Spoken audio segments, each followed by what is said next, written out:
Alors, les emplois du futur antérieur. Donc, pour faire suite à la formation du futur antérieur, nous voyons à présent des exemples d'emplois de cette conjugaison. Alors, le futur antérieur, comme je l'ai dit, c'est un passé dans le futur. On utilise le futur antérieur avec le futur simple. Le futur antérieur désigne un événement qui s'est déroulé avant un autre événement futur. Donc, nos deux événements se situent dans le passé. Il y en a un qui se situe avant l'autre. Alors, des exemples d'utilisation du futur antérieur.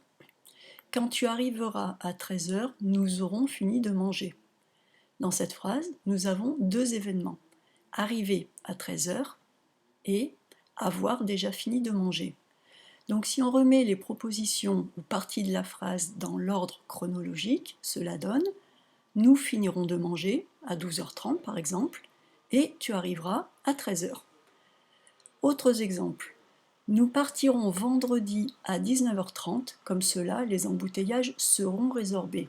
Donc, au moment où on parle à 19h30, les embouteillages seront déjà terminés. Ils auront fini avant. J'irai retirer les billets que tu auras réservés par Internet. 1. On réserve les billets et 2. On va les chercher.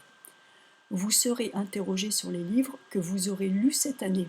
Donc d'abord, il faut lire les livres et ensuite on est interrogé sur les livres. Elle partira, je vais rajouter le A, elle partira à 13 heures, mais vous aurez eu assez de temps pour discuter ensemble. Donc, vous avez du temps pour discuter, et ensuite, elle part. Une fois qu'elle aura fini son livre, elle nous en lira quelques passages.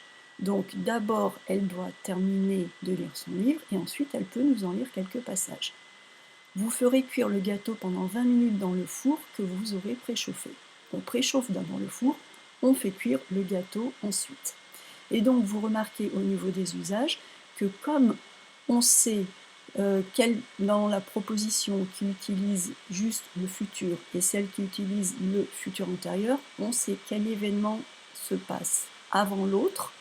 Donc, on peut les inverser. On peut commencer par la proposition qui contient le futur antérieur et puis mettre la proposition qui contient le futur, ou on peut commencer par la proposition qui contient le futur et ensuite mettre celle qui contient le futur antérieur.